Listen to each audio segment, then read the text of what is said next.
In February of 2021, I landed in Atlanta, Georgia. To be back in Georgia, the ancestral homelands of my people, gave me very mixed emotions. At that time, I was living in Tulsa, Oklahoma, where I was serving as Chief of Staff to the Principal Chief of the Muskogee Creek Nation, the tribe who's indigenous to this area. And we were in Georgia that day for a meeting in Macon at the Ocmulgee Mounds. This area of Macon grew up along the beautiful Ocmulgee River. This area has over 17,000 years of human history and was the former capital city of our tribal towns, the Atlanta of its day.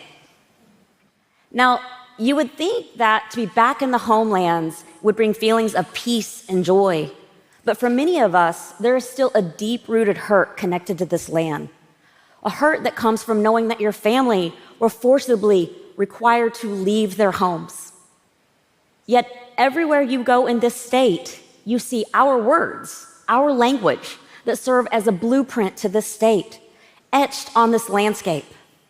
Words like Tawaliga or Dawalegada, Taibi or Dabi, Coweta, Muskogee, Ocmulgee.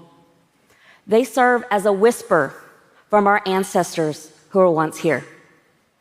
Agalasan, Yujiha went a Keda Tracie Revis SAT, Sahe Safani SAT. Good morning. My name is Tracie Revis. I am a Yuchi woman and of the Muskogee Creek Nation.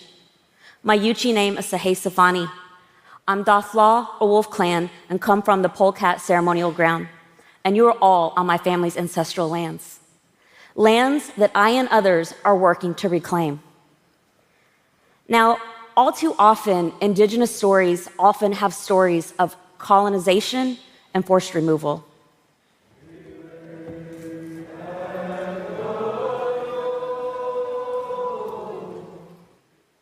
The Trail of Tears, or the Road of Misery, removed tens of thousands of indigenous people from their ancestral lands.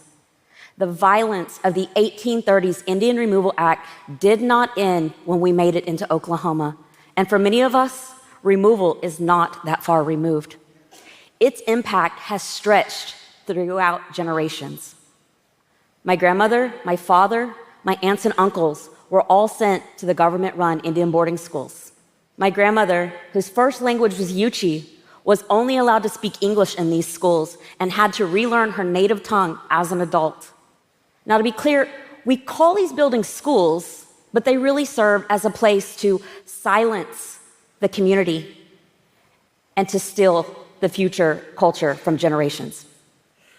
And as the first generation of my family to not have been sent to these government-run schools, I still did not escape the impacts of this trauma. But back to Georgia.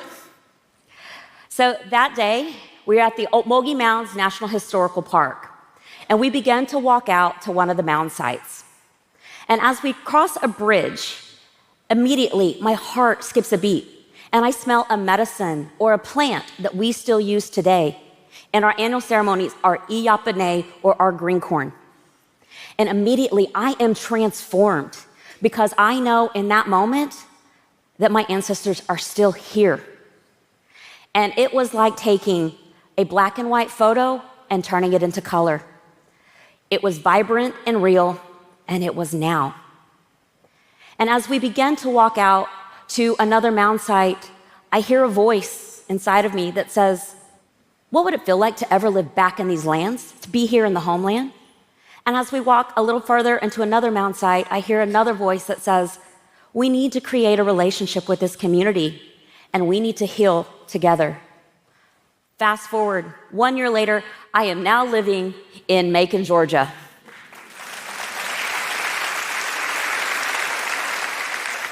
I proudly serve as the Director of Advocacy to the Ocmulgee National Park and Preserve Initiative. I work every day to bring the tribal voice back to these lands and to make my nation, my tribe, a co-manager, all while creating Georgia's first national park and preserve.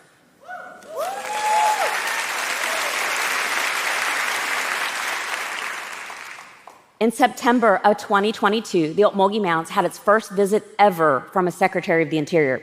who happened to be Secretary Deb Haaland, the first Indigenous secretary.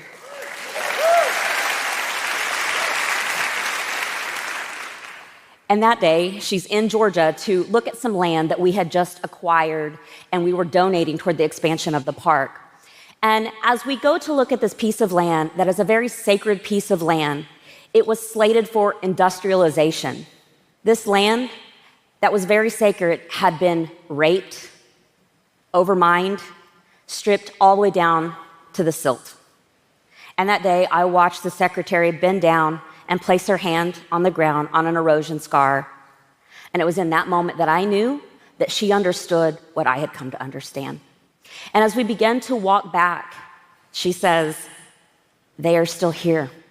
Your ancestors are still here, and the land will bring back who and what it needs to heal it."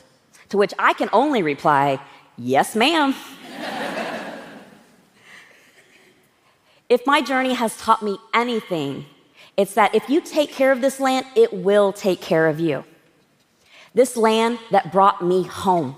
In the state of Georgia, we have 0 federally recognized tribes. But in the city of Macon, where we have now created a relationship, we are seeing ourselves beyond the landscape. As we reclaim our names and our words, we are seeing ourselves in a part of the culture. Recently, we passed legislation in the city that requires that our tribal flag, our sovereign flag, permanently fly over City Hall. Thank you. In a land that we were never meant to return, this is extremely powerful. Today, as we continue to heal a community, this land is healing us. And with that, I say thank you. Mado.